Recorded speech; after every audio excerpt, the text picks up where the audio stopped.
तो दोस्तों आज हम ऐसी 5 पॉलिसी देखेंगे जो आप 60 प्लस एज वालों के लिए ले सकते हैं। यानी कि अगर आपकी उम्र या आपके घर में किसी की उम्र 60 साल से ऊपर की है तो दोस्तों सबसे पहली योजना हमारी है जीवन किरण और इसका प्लान नंबर 870 है।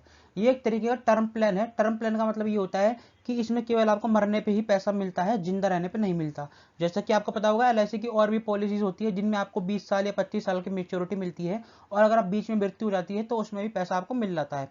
लेकिन यहाँ पर क्या होगा, 20 साल तक आपने पैसे भरे और अगर आप जिंदा रहते हो तो कोई पैसा नहीं मिलेगा। लेकिन अगर 20 साल के अंदर या 10 साल के अंदर आपकी मृत्यु हो जाती है तो ही आपकी फैमिली को पैसा मिलेगा। लेकिन जीवन किरण एलआईसी का एक ऐसा टर्म प्लान है जिसमें आपको जिंदा रहने पे भी पैसा मिलेगा। वो पैसा कितना मिलेगा, जितना आपने जमा करा दिया।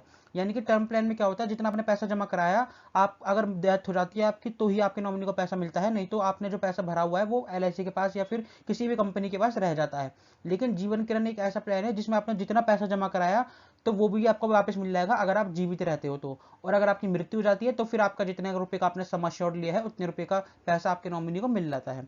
अगर आप इस योजना को लेना चाहते हैं तो 18 साल से लेकर 65 साल तक के व्यक्ति ले सकते हैं। 80 साल तक इसमें आपको कवरेज मिलती है। 10 साल से लेकर 40 साल तक के लिए इस योजना को आप ले सकते हैं। कम से कम 15 लाख के लिए लेनी होती है और ज्यादा से ज्यादा कितने भी रुपए का इसमें सम एश्योर्ड आप इसमें ले सकते हैं। इसमें आपको दो ऑप्शन मिलते हैं, एक लिमिटेड और एक सिंगल। सिंगल प्रीमियम में आपको एक साथ पैसा जमा करा देना होता है, आपको हर साल पैसे देने की जरूरत नहीं है। लेकिन जो लिमिटेड वाला ऑप्शन है इसमें आपको हर साल थोड़ा थोड़ा कुछ कुछ पैसा देना होता है, जैसा कि एलआईसी की बाकी सारी पॉलिसी में होता है।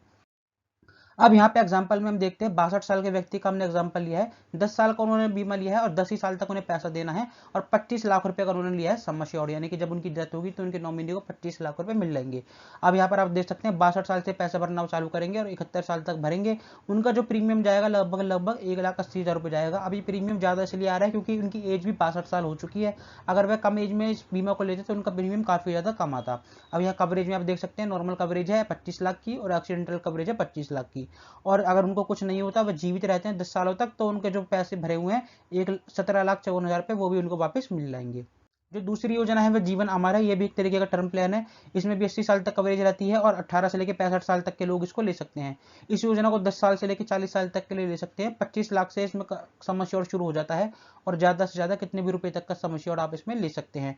इसमें आपको दो ऑप्शन मिलते हैं, एक लेवल सम एश्योर्ड, यानी कि अगर आपने 25 लाख का बीमा लिया तो 25 लाख का ही रहेगा, 50 लाख का लिया तो वो जितने सालों की आपने पॉलिसी ली वो 50 लाख का ही रहेगा। दूसरा ऑप्शन इसमें होता है इंक्रीजिंग सम एश्योर्ड, यानी कि आपने जितने लाख का बीमा लिया है वह हर साल 10-10% से बढ़ता जाएगा। फॉर एग्जाम्पल, अगर आपने लिया है बीमा 1 करोड़ का, ठीक है, तो पहले 5 साल तो सेम रहेगा, 1 करोड़ ही रहेगा। फिर वो 6वें साल से बढ़ना चालू होगा 10%, 1 करोड़ 10 लाख, 1 करोड़ 20 लाख, 1 करोड़ 30 लाख, 1 करोड़ 40 लाख, 1 करोड़ 50 लाख, इस तरीके से हर साल बढ़ता रहेगा और 15वें साल तक बढ़ेगा जब तक वह आपका डबल नहीं हो जाता। यानी कि अगर आपने 1 करोड़ का लिया था तो 15वें साल तक वह 2 करोड़ का बीमा हो जाएगा। इसलिए इस वाले ऑप्शन में प्रीमियम भी थोड़ा सा ज्यादा आता है। प्रीमियम के इसमें आपको 4 ऑप्शन मिलते हैं, एक सिंगल प्रीमियम यानी कि एक साथ पैसा जमा करा सकते हैं। दूसरा पॉलिसी टर्म से 5 साल कम, यानी कि अगर आपने 20 साल की पॉलिसी ली है तो उससे 5 साल कम, यानी कि 15 साल तक आपको प्रीमियम देना होता है। तीसरा ऑप्शन में 10 साल कम देना होता है और चौथा ऑप्शन में रेगुलर, यानी कि 20 साल की योजना ली है तो 20 साल तक इसमें आपको प्रीमियम देना होता है। अब दोस्तों हमने यहाँ पे दोनों ही एग्जांपल लिए हैं, एक लेवल सम एश्योर्ड का और एक इंक्रीजिंग सम एश्योर्ड का। लेवल सम एश्योर्ड में आप प्रीमियम देख सकते हैं कि 40,000 रुपये उनको भरने हैं और 25 लाख का उनका कवरेज चलता रहेगा नॉर्मल और एक्सीडेंटल में। अब यहाँ पर देखिए दूसरे वाले ऑप्शन में यहाँ पर प्रीमियम बढ़ गया है, 46,000 हो गया है। लेकिन आप यहाँ पे कवरेज भी देख सकते हैं, पहले 5 साल तो 25 लाख ही रहेगा, उसके बाद फिर बढ़ना चालू हो जाएगा 10% से, तो हो गया हमारा 27,50,000, फिर 30 लाख, फिर 32,50,000। इसमें आपका डबल नहीं हो पाएगा क्योंकि आपने योजना केवल 10 सालों के लिए ली है, तो 10 सालों में जितना बढ़ सकता है उतना ही आपका ये बढ़ेगा। तो लास्ट जो हमारा हो जाएगा 37,50,000 रुपये भी आपका ये जो सम एश्योर्ड है रुक जाएगा। उसके बाद तीसरी जो योजना है सरल जीवन बीमा है और ये भी टर्म प्लान है सेम उसी की तरह। इसको भी 18 साल से लेकर 65 साल तक के लोग ले सकते हैं। इसमें आपको 70 साल तक ही कवरेज मिलती है। इसको आप 5 साल से लेकर 40 साल तक के लिए ले सकते हैं और 5 लाख रुपए से लेकर 25 लाख रुपए तक के लिए ले सकते हैं। इसमें भी 4 ऑप्शन आपको मिलते हैं, एक रेगुलर ऑप्शन मिलता है, एक सिंगल ऑप्शन मिलता है और बाकी के 2 ऑप्शन है जिसमें आपको 5 साल तक प्रीमियम देना होता है और तीसरा ऑप्शन में 10 साल तक प्रीमियम देना होता है। इसमें आपको वेटिंग पीरियड होता है 45 दिन का, यानी कि जब भी आप इस योजना को लेंगे तो फिर 45 दिन का वेटिंग पीरियड है। उसके बाद फिर आपकी योजना का फायदा स्टार्ट होता है। लेकिन अगर 45 दिन के अंदर कोई दुर्घटना हो जाती है, व्यक्ति नहीं रहता, मृत्यु हो जाती है, तो आपने जो प्रीमियम भरा है वो वापस हो जाएगा विदाउट टैक्स। या फिर अगर एक्सीडेंटल डेथ हो जाती है 45 दिन के अंदर तो फिर आपकी जो पॉलिसी का बेनिफिट है वो आपको मिलेगा। यानी कि नॉर्मल डेथ में तो केवल और केवल आपका प्रीमियम वापस मिलेगा, लेकिन अगर एक्सीडेंटल डेथ होती है तो फिर आपका जो पॉलिसी का बेनिफिट है, जितने रुपए का सम एश्योर्ड है वो आपको वापस मिल जाएगा आपके नॉमिनी को। अब हमने यहाँ पे एग्जांपल लिया 62 साल के व्यक्ति का, 8 साल का टर्म उन्होंने लिया है और 8 साल तक उन्हें प्रीमियम देना होता है। 25 लाख का सम एश्योर्ड उन्होंने लिया है, तो यहाँ पे उनका प्रीमियम आप देख सकते हैं 67,000 जाएगा, और जो कवरेज रहेगी 25 लाख की उनकी चलती रहेगी 8 साल तक। दोस्तों हमारी चौथी योजना SIIP है और इसका प्लान नंबर 852 है, और ये यूलिप प्लान है, यानी कि शेयर मार्केट से जुड़ा हुआ प्लान है। जिन लोगों को शेयर मार्केट में पैसा लगाना होता है वह इस प्लान को लेते हैं। तो ये प्लान भी काफ़ी उम्र के लोगों के लिए बनाया गया है, यानी कि 65 साल तक के लोग इस प्लान को ले सकते हैं।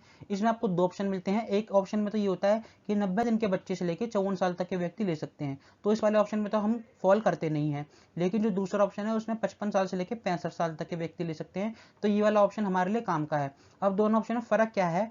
पहले ऑप्शन में क्या होता है, आपका 10 गुना रिस्क कवर रहता है। किसका 10 गुना रहता है? जितना आपका साल का प्रीमियम है। फॉर एग्जांपल अगर आपका 1 साल का प्रीमियम 1 लाख रुपए है, तो 1 लाख का 10 गुना होता है 10 लाख रुपए। तो पहले दिन से ही आपका 10 लाख रुपए का रिस्क कवर स्टार्ट हो जाएगा अगर आप ऑप्शन 1 लेते हैं। लेकिन अगर आप ऑप्शन 2 लेते हैं तो उसमें 7 गुना रिस्क कवर मिलेगा, यानी कि 7 लाख रुपए।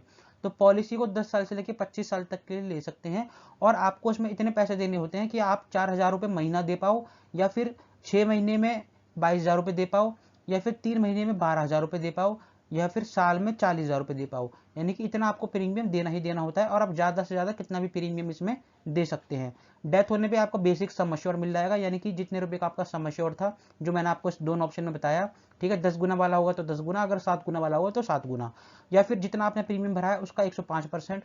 या तीसरा ऑप्शन आपकी फंड वैल्यू, यानी कि जितने रुपए आपके हो गए होंगे इकट्ठे, अगर आपने 10 लाख रुपए जमा कराए या 8 लाख रुपए जमा कराए, और शेयर मार्केट के हिसाब से उनकी वैल्यू आज 15 लाख है, 14 लाख है, तो वो ऑप्शन, इन तीनों में से जो भी ज़्यादा होगा आपकी डेथ होने पे आपके नॉमिनी को वो मिल जाएगा।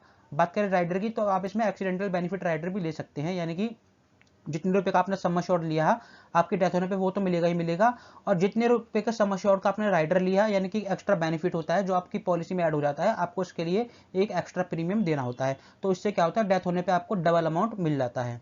अब दोस्तों शेयर मार्केट वाली जितनी भी पॉलिसी है इसमें आपको 4 ऑप्शन मिलते हैं। एक बॉन्ड फंड, एक सिक्योर्ड फंड, एक बैलेंस फंड और एक ग्रोथ फंड। इन चारों में से आपको किसी एक ऑप्शन का चुनाव करना होता है जब भी आप योजना लेते हैं तो, ठीक है। ग्रोथ फंड अगर आप लेते हैं तो ग्रोथ फंड में आपका सबसे ज़्यादा पैसा शेयर मार्केट में लगेगा, इसलिए इसमें रिस्क भी हाई रहता है, ठीक है। बैलेंस फंड में थोड़ा कम पैसा लगेगा, इसलिए इसमें मीडियम रिस्क रहता है। सिक्योर्ड फंड में और कम लगेगा, इसलिए इसमें और कम रिस्क रहता है। और बॉन्ड फंड में बिल्कुल पैसा नहीं लगेगा आपका शेयर मार्केट में, इसलिए इसमें बिल्कुल भी रिस्क नहीं रहता। और इसमें आपका ज़्यादातर पैसा गवर्नमेंट की सिक्योरिटीज में, यानी कि गवर्नमेंट की स्कीम में लगता है, जो कि LIC खुद लगाती है, आपको लगाने की जरूरत नहीं है। एक बेनिफिट इसमें और है कि अगर आपने ग्रोथ फंड में पैसा लगा दिया और आप चाहते हैं कि भैया मेरे को तो सिक्योर्ड फंड में पैसा लगाना चाहिए था, ग्रोथ फंड में मैंने गलती कर दी लगा के, तो आप वो भी चेंज करवा सकते हो, यानी कि आप एक साल में ऐसा 4 बार करवा सकते हो फ्री में चेंज। अब यहाँ पे हमने एग्जाम्पल लिया है, एग्जाम्पल में हमने सब कुछ सेम रखा है। 62 साल के व्यक्ति का एग्जाम्पल, 10 साल के लिए उन्होंने ये लिया है योजना, 10 साल तक उन्हें पैसे देने होते हैं। ऑप्शन 2 हमने लिया है, यानी कि हम ऑप्शन 2 में आएंगे 7 टाइम्स वाले में, जिसमें 7 गुना हमारा रिस्क कवर रहेगा, ठीक है। सम एश्योर्ड हमारा हो जाता है 2,80,000 का, तो 40,000 रुपये वो 10 साल तक देंगे।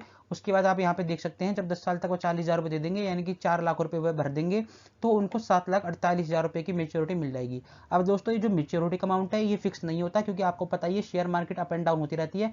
तो ये अभी जो शेयर मार्केट में रेट चल रहे हैं या अभी जो शेयर मार्केट की कंडीशन है उस हिसाब से है, ठीक है। इसमें क्या होता है 5 साल तक आपका लॉक इन रहता है, यानी कि 5 साल तक आप इसमें पैसा नहीं निकाल सकते, लेकिन 6वें साल से आप इसमें पैसा निकालना शुरू कर सकते हो। अगर आपको एप्लीकेशन में या फिर नेट पे दिख जाएगा कि आपके जो पैसे हैं अब उसकी कितनी वैल्यू हो गई है, तो अगर आपको लगता है हाँ भाई 7 साल हो गए मेरी पॉलिसी को, मेरे पैसे की वैल्यू काफ़ी अच्छी हो गई है, 6 लाख हो गई है, 7 लाख हो गई है, या 4 लाख हो गई है, तो आप उस पैसे को फिर वापस से निकलवा भी सकते हैं। और साथ ही साथ इसमें LIC भी अपनी तरफ से कुछ पैसा जोड़ती रहती है। देखिए यहाँ पर 2,000 रुपये LIC ने यहाँ पे जोड़े हुए हैं, फिर उसके 2-3 साल बाद फिर से 4,000 रुपये जोड़े हुए हैं, तो LIC भी अपनी तरफ से इसमें कुछ ना कुछ पैसे जोड़ती रहती है। तो दोस्तों हमारी आखिरी योजना निवेश प्लस है और इसका प्लान नंबर 849 है। यह भी शेयर मार्केट से जुड़ा हुआ प्लान है। इसमें भी आपको 2 ऑप्शन मिलते हैं, ऑप्शन 1 और ऑप्शन 2। ऑप्शन 1 में 1.25 गुना रिस्क कवर रहता है जितना भी आपने प्रीमियम जमा कराया है। जैसे कि आपने पिछली योजना में देखा, यानी कि चौथे नंबर वाली SIP में, उसमें हमने हर साल कुछ कुछ पैसा जमा कराया होता है, लेकिन इस योजना में आपको एक ही साथ एक बार में सिंगल प्रीमियम जमा करा देना होता है। तो यहाँ पे 1.25 गुना रिस्क कवर रहेगा अगर आप ये वाला ऑप्शन लेते हो, और अगर आप ऑप्शन 2 लेते हो तो 10 गुना रिस्क कवर रहेगा। फॉर एग्जाम्पल अगर आपने 1 लाख रुपये जमा कराया तो 1 लाख का 10 गुना होता है, 10 लाख रुपये का आपका रिस्क कवर रहेगा ऑप्शन 2 में, और ऑप्शन 1 में 1,25,000 रुपये का रिस्क कवर रहेगा पहले दिन से ही। तो ऑप्शन 1 को 90 दिन से लेकर 70 साल तक के व्यक्ति ले सकते हैं, ऑप्शन 2 को 90 दिन से लेकर 35 साल तक के व्यक्ति ले सकते हैं। तो ऑप्शन 2 हमारे लिए काम का नहीं है, इसलिए हम ऑप्शन 2 को नहीं देखेंगे। ऑप्शन 1 काम का है, इसलिए हम ऑप्शन 1 को देखेंगे। 1 लाख रुपए का कम से कम मिनिमम प्रीमियम इसमें जमा करा देना होता है, और ज़्यादा से ज़्यादा कितने भी रुपए आप इसमें जमा करा सकते हैं। उसके बाद बेसिक सम एश्योर्ड, जैसा कि मैं बता ही चुका हूँ, अगर 1 लाख का प्रीमियम है आपका तो उसका 1.25 गुना 1,25,000 होता है, जो आपका पहले दिन से कवरेज रहती है। इस योजना को आप 10 साल से लेकर 25 साल तक के लिए ले सकते हैं, और इसमें भी आपको एक्सीडेंटल बेनिफिट राइडर का बेनिफिट मिलता है। उसके बाद ये इसमें सेम चीज़ है जो मैंने आपको एसआईपी में बताई थी, कि आपका चुनाव कर सकते हैं कि आपको कहाँ पे कितना पैसा लगवाना है एलआईसी की तरफ से। अब दोस्तों एग्जाम्पल हमने सब कुछ सेम रखा है, 62 साल के व्यक्ति का एग्जाम्पल हमने लिया है, और यहाँ पर जो उन्होंने टर्म लिया है 10 साल का, यानी कि वो 10 साल तक इस योजना में पैसे लगा के रखना चाहते हैं। सिंगल प्रीमियम इसमें जमा होता है, और ऑप्शन 1 का चुनाव इसमें हुआ है, यानी कि 1.25 गुना वाला, क्योंकि इनको यही ऑप्शन यहाँ पे मिल सकता है। पैसा जो उन्होंने लगाया है वो लगाया है ग्रोथ फंड में, यानी कि जिसमें सबसे ज़्यादा रिस्क रहता है। तो यहाँ 1 लाख रुपये अगर वो लगाएंगे तो उन्हें 10 साल बाद जो पैसे मिलेंगे वो मिलेंगे 3,45,960 रुपये, यानी कि 3 गुना से ज़्यादा उन्हें रिटर्न मिलेगी। ये रिटर्न अभी के हिसाब से है, जैसे कि मैं आपको पिछली बार बता चुका हूँ कि ये रिटर्न जो है अभी के हिसाब से है, ये गारंटीड रिटर्न नहीं होती, लेकिन हाँ ये होता है इसमें कि आप अगर पहले पैसा निकालना चाहते हैं तो पहले भी निकाल सकते हैं। यानी कि देखिए 5 साल का इसमें लॉक इन रहता है, 5 साल बाद 6वें साल से आप इसमें पैसा निकाल सकते हैं। अगर आपको लगता है 5-6 साल बाद मेरे पैसे की वैल्यू अच्छी खासी हो गई है, मैं आगे और रिस्क नहीं लेना चाहता, तो फिर आप इसमें से पैसा निकाल सकते हैं, और साथ ही साथ एलआईसी भी कुछ कुछ पैसे इसमें आपकी अपनी तरफ से जोड़ती रहती है। तो दोस्तों उम्मीद है आपको सारी योजना क्लियर हो गई होगी। फिर भी अगर आपका कोई डाउट आप कमेंट में पूछ सकते हैं, मैं आपके हर एक कमेंट का रिप्लाई जरूर दूंगा। 60+ वालों के लिए मैंने एक पहले वीडियो बनाई हुई है, आप वो भी जाके चेकआउट कर सकते हैं। उसमें मैंने अलग 5 योजना बताई है जो आप 60+ एज वालों के लिए ले सकते हैं, और इसमें मैंने 5 अलग योजना बताई है। तो दोस्तों मिलेंगे अगली वीडियो में, तब तक के लिए गुड बाय।